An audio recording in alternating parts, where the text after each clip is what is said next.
Ciao, sono Teresa. Partecipo alla maratona di letture dell'UDI con il racconto L'homme qui court après la fortune e l'homme qui l'attend dans son lit. Un racconto tratto dal libro 7 delle Fables de Jean de La Fontaine. Qui ne court après la fortune? Je voudrais être un lieu d'où je puisse aisément contempler la foule importune de ceux qui cherchent vainement cette fille du sort, de royaume en royaume, fidèles courtisans d'un volage fantôme. Quand ils sont près du bon moment, l'inconstante, aussitôt, à leur désir échappe. Pauvres gens, je les plains, car on a pour les fous plus de pitié que de courroux. Cet homme, disent-ils, était planteur de choux, et les voilà devenus papes. Ne le valons-nous pas? Vous valez 100 fois mieux. Mais que vous sert votre mérite? La fortune a-t-elle des yeux? Et puis la papauté, vaut-elle ce qu'on quitte? Le repos, trésor si précieux qu'on en faisait jadis le partage des dieux? Rarement la fortune à ses hôtes le laisse. Ne cherchez point cette déesse, elle vous cherchera, son sexe en use ainsi. Certains couples d'amis, en Hambourg établis, possédaient quelques biens. L'un soupirait sans cesse pour la fortune. Il dit à l'autre un jour: « Si nous quittions notre séjour, vous savez que nul n'est prophète en son pays. Cherchons notre aventure ailleurs. » « Cherchez, dit l'autre ami. Pour moi, je ne souhaite ni climat, ni destin meilleur. Contentez-vous.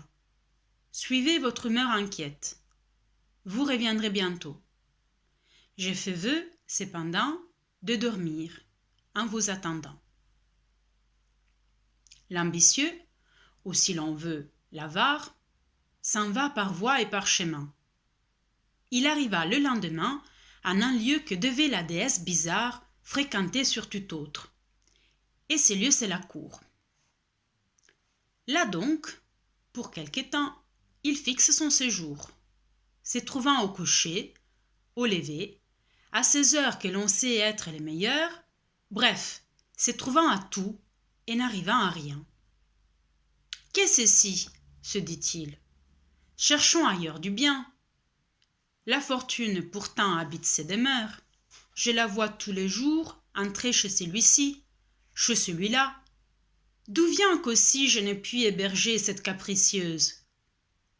On me l'avait bien dit, que des gens de ce lieu, l'on n'aime pas toujours l'humeur ambitieuse. Adieu, messieurs de cour. Messieurs de cour, adieu.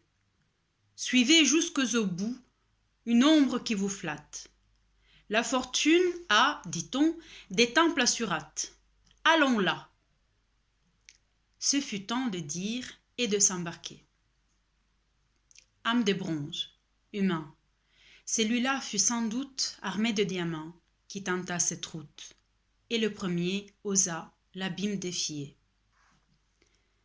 Celui-ci, pendant son voyage, tourna les yeux vers son village plus d'une fois, essuyant le danger des pirates, des vents, du calme et des rochers, ministres de la mort.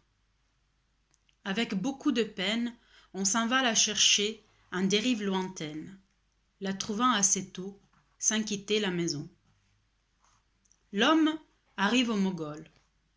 On lui dit qu'au Japon, la fortune pour l'or distribuait ses grâces. Il y court. Les mers étaient lasses de le porter, et tout le fruit qu'il tira de ses longs voyages, ce fut cette leçon que donnent les sauvages. Demeure en ton pays, par la nature instruit. Le Japon ne fut pas plus heureux à cet homme que le Mogol l'avait été. Ce qui lui fit conclure, en somme, qu'il avait à grand tort son village quitté.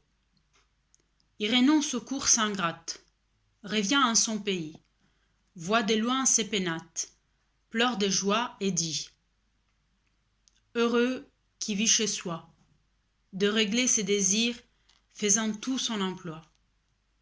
Il ne sait que par ouïr dire ce que c'est que la cour, la mer, et ton empire, fortune, qui nous fait passer devant les yeux des dignités, des biens, que jusqu'au bout du monde on suit, sans que les faits aux promesses répondent. Désormais, je ne bouge et ferai 100 fois mieux.